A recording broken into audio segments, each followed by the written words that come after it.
Everyone, welcome to NCERT easy explanation. हम बात कर रहे थे किंगडम फंजाई के बारे में, उसका हमने डिटेल डिस्कशन कर लिया था। इन दिस वीडियो हम बात करेंगे फाइकोमाइसीटीज़ के बारे में।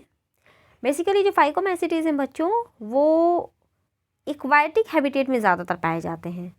Member of phycomycetes are found in aquatic habitat, यानी कि पानी वाला जो जगह रहेगा, नम जो जगह रहेगा, वहाँ पे ये ज़्यादा पाए जाते हैं। या फिर डिकेइंग वुड पे, जो लकड़ी सड़ जाती है या सड़ रही होती है, उसके ऊपर पाए जाएंगे। या फिर डैम प्लेसेस पे, जो शैडो वाला एरिया होता है, वहाँ पे पाए जाएंगे।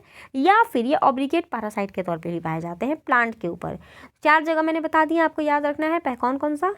एक्वाटिक हैबिटेट हो गया, मतलब डिकेइंग वुड हो गया, डैम प्लेस हो गया, या फिर ऑब्लिगेट पैरासाइट के फॉर्म पे इन द प्लांट पे पाए जाते हैं। ठीक है। इसके अलावा जो इसके माइसीलियम होते हैं वो एसेप्टेट होते हैं, जो कि आपको याद रखना है कि फाइकोमाइसीटीज़ के जो माइसीलियम होते हैं वो एसेप्टेट होते हैं, सियानोसिटिक होते हैं, ये आपको याद रखना है। सियानोसिटिक मैंने लास्ट वीडियो में बता रखा है। एक बार मुझे कॉमेंट करना कि सियानोसिटिक किस किस को याद है। एक बार मैं हिंट दे देती हूँ कि एक हाइफा था, हाइफा के अंदर बहुत सारे न्यूक्लियस थे, तो याद करो और मुझे कमेंट करो। जिसको याद है बस वो एक थंब कमेंट कर दे, ठीक है, कि हाँ उसे याद है, ताकि मुझे भी पता चले कि कुछ समझ में आता है। पता चला सिर्फ खुद ही को, मैं ऐसा तो नहीं है ना मैं खुद ही को पढ़ा रही हूँ।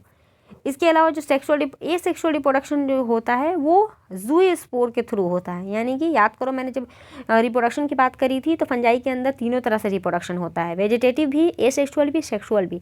वेजिटेटिव में भी 3 पॉइंट्स थे, बडिंग था, फिजन था, याद करो। और एसेक्सुअल जो था उसमें भी कुछ स्पोर्स बने थे, जू स्पोर या फिर ए प्लानो स्पोर करके कुछ बना था। और सेक्सुअल रिप्रोडक्शन जो था उसके अंदर भी 3 तरह के स्पोर, यानी कि एस्को स्पोर, बेसिडियो स्पोर, यूस्पोर करके बना था। तो यहाँ पे जो एसेक्सुअल रिप्रोडक्शन होता है वो जूस्पोर, यानी कि मोटाइल, इसके अंदर गैमिट मोटाइल रहेगा। ए प्लानोस्पोर, जिसके अंदर गैमिट नॉन मोटाइल रहेगा, से होता है। ठीक है। इसके अलावा ये इसका जो स्पोर होता है वो एंडोजीनियसली प्रोड्यूस होता है। ठीक है। इसके अलावा जो जाइगोस्पोर होता है वो फ्यूज़न हो, a zygospore is formed by fusion of 2 gamete, 2 gamete के मिलने से जाइगोस्पोर बनता है। गैमिट जो होता है वो सिमिलर होता है मॉर्फोलॉजी में, ये आपको याद रखना है। अगर गैमिट का मॉर्फोलॉजी अगर सेम है तो आइसोगैमस होगा, और अगर गैमिट का जो मॉर्फोलॉजी वो सेम नहीं है तो वो एनाइसोगैमस होगा या फिर ऊगैमस होगा।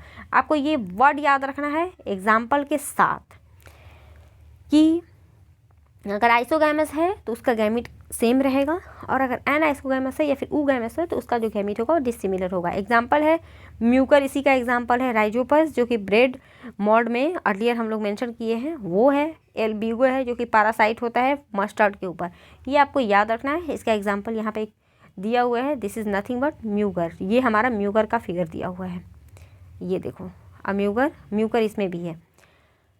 मिलते हैं अगले वीडियो में, जिसमें हम बात करेंगे एस्कोमाइसीटीज़।